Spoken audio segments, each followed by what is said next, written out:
Alright, today we're going to be replacing the rear axle on a Polaris Ranger 500. This is a 2008 model.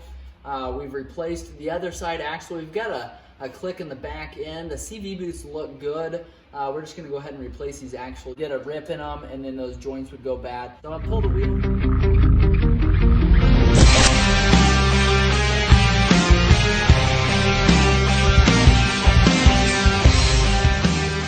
The wheel here, we got four 14mm nuts there. I'm going to set that wheel aside. Obviously we have the backside raised up at this point. We'll go ahead and pull our cap off to our axle nut there, and then we're going to go ahead and remove this caliper. That takes a 13mm bolt there. Two 13mm bolts there. I use a swivel on the end of my socket there, just that allows me to get in there with an impact, so I'm not having to use a socket wrench or a wrench to get on there. Next thing we're going to do is pull this cotter pin out the end of this axle here. I use side dikes to do this typically, straighten out as best as we can. And then you can take and kind of tap it through, grab the side dikes, pull it out the rest of the way just like that.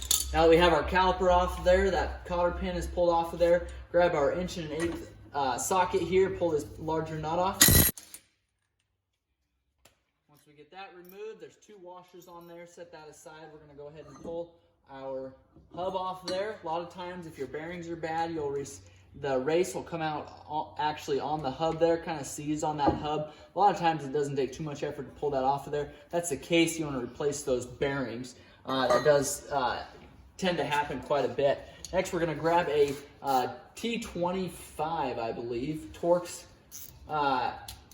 bit here, and I'm going to actually just remove these this rear skid plate here, because it doesn't allow us to pull this bolt out on this top A-arm here. I don't even have to remove that other one. I just take and loosen that up so we can spin it and slide it over. Now we've got 14mm socket there, 14mm wrench to hold that other nut there. Pull this off.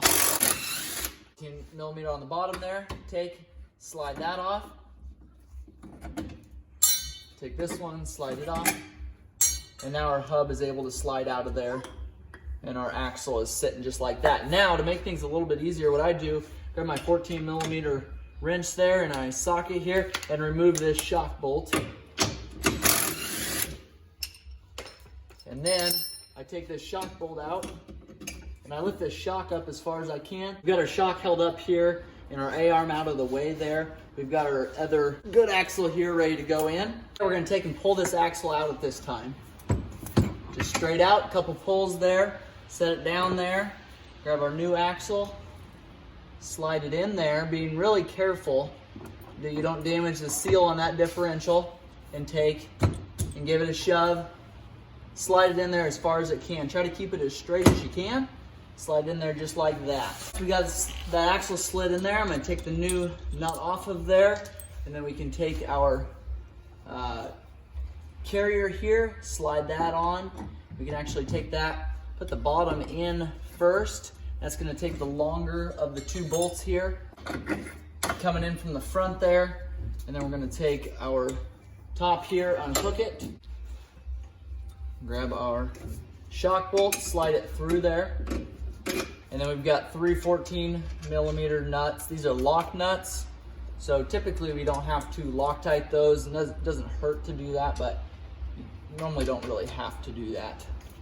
So 14mm wrench, 14mm socket. Okay, got all 3 of those snugged up. Now you can take and put your hub on. Can grease around there if it's dry, or use some anti-seize type grease on there. Take and slide that in as straight as possible. Okay, once you get that on, grab your 2 nuts there, grab your 2 washers and your nut there, slide that on. Grab your impact, now line these holes. Line the holes up there so we can slide this pin through, bend both ends. Take your cap, you can put that on. We've got our caliper here, slide that on, check the pads. If you do need to replace pads, what you do, take and push this back as far as you can. And you can see in there the rubber diaphragm there, that'll allow you to push back as far as you can. Then you take and slide these pads off the corner there of these posts. So pretty simple to change brake pads on here. Going back together then, Take our two 13mm bolts here. Make sure there's a lock washer on there and then a regular washer. Grab our swivel on there with our 13. Get it in there.